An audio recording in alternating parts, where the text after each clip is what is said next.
অলৌকিকভাবে ঘুরে দাঁড়ানো বলতে ঠিক যা বোঝায়, রয়্যাল এনফিল্ডের গল্পটা সাদা চোখে যেন অনেকটা ওই রকমই।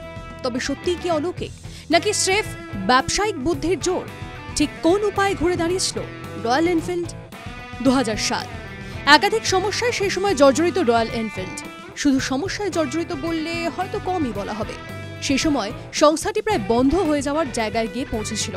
সংস্থার বিক্রি পৌঁছে নেমেছিল একেবারে তলানিতে।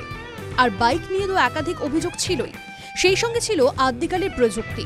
সেই সময় রয়্যাল এনফিল্ডের প্যারেন্ট কোম্পানি আইখার মোটরস প্রায় সিদ্ধান্ত নিয়ে ফেলেছিল যে অনেক হয়েছে, এবার এই কোম্পানি বন্ধ করে দিলেই হয়।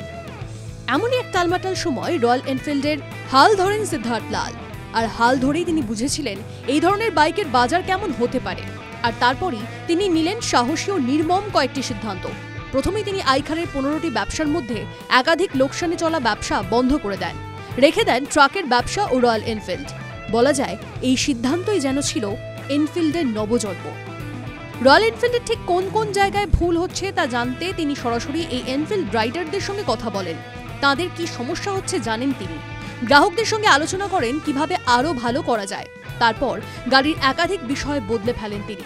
প্রথমেই কাস্ট আয়রনের বদলে অ্যালুমিনিয়ামের ইঞ্জিন তৈরি করেন, আর এই ইঞ্জিনই অনেকাংশে বদলে দেয় গল্পটা।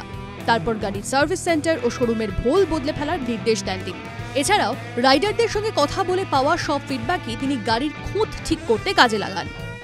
এইসবের ফলে যে সংস্থা 2000 সালে মাত্র 24,000 ইউনিট বিক্রি করত, তা 2024 সালে 8,57,378 ইউনিটে পৌঁছে যায়।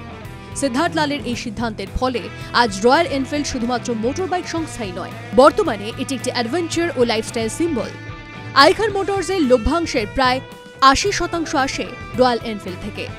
TV9 Bangla digital.